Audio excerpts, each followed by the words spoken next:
Chapter 32. Preoccupy the Garden of the Heart. The Lord has entrusted to parents a solemn, sacred work. They are to cultivate carefully the soil of the heart. Thus they may be laborers together with God. He expects them to guard and tend carefully the garden of their children's hearts. They are to sow the good seed, weeding out every unsightly weed, every defect in character, every fault in disposition needs to be cut away, for if allowed to remain, these will mar the beauty of the character. Parents, your own home is the first field in which you are called to labor. The precious plants in the home garden demand your first care. To you it is appointed to watch for souls as they that must give account. Carefully consider your work, its nature, its bearing, and its results. You have before your own door a little plot of ground to care for, and God will hold you responsible for this work which He has left in your hands. The prevailing influence in the world is to suffer the youth to follow the natural turn of their own minds.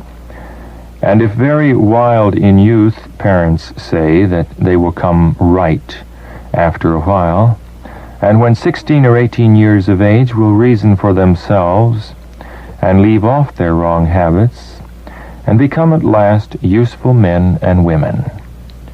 What a mistake! For years they permit an enemy to sow the garden of the heart. They suffer wrong principles to grow, and in many cases all the labor afterward bestowed on that soil will avail nothing. Some parents have suffered their children to form wrong habits, the marks of which may be seen all through life. Upon the parents lies this sin. These children may profess to be Christians, yet without a special work of grace upon their heart and a thorough reform in life, their past habits will be seen in all their experience, and they will exhibit just the character which their parents allowed them to form. The young should not be suffered to learn good and evil indiscriminately, with the idea that at some future time the good will predominate and the evil lose its influence. The evil will increase faster than the good. It is possible that after many years the evil they have learned may be eradicated, but who will venture this? Time is short. It is easier and much safer to sow clean, good seed in the hearts of your children than to pluck up the weeds afterward. Impressions made upon the minds of the young are hard to efface. How important, then, that these impressions be of the right sort, that the elastic faculties of youth be bent in the right direction.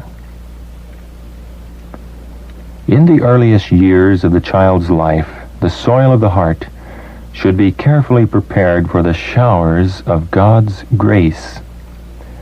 Then the seeds of truth are to be carefully sown and diligently tended.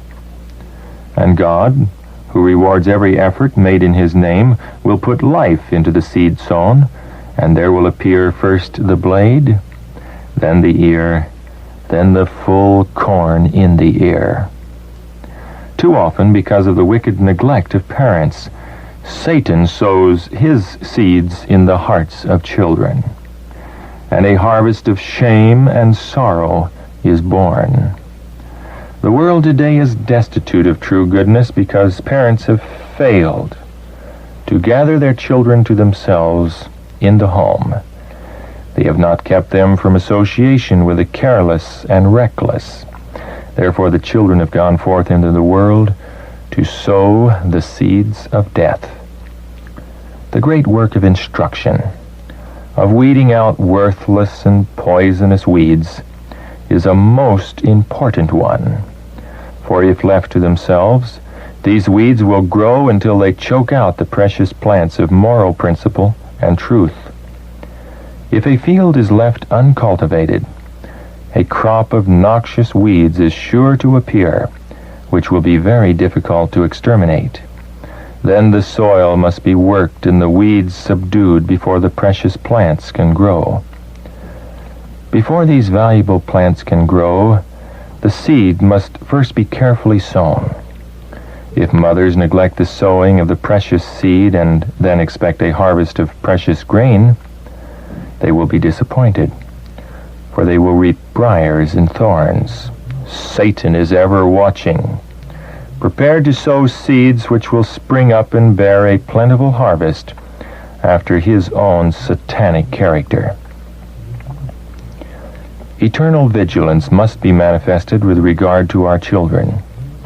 With his manifold devices, Satan begins to work with their tempers and their wills as soon as they are born. Their safety depends upon the wisdom and the vigilant care of the parents. They must strive in the love and fear of God to preoccupy the garden of the heart, sowing the good seeds of a right spirit, correct habits, and the love and fear of God. Parents and teachers should seek most earnestly for that wisdom which Jesus is ever ready to give, for they are dealing with human minds at the most interesting and impressible period of their development. They should aim so to cultivate the tendencies of the youth that at each stage of their life they may represent the natural beauty appropriate to that period, unfolding gradually as do the plants and the flowers in the garden.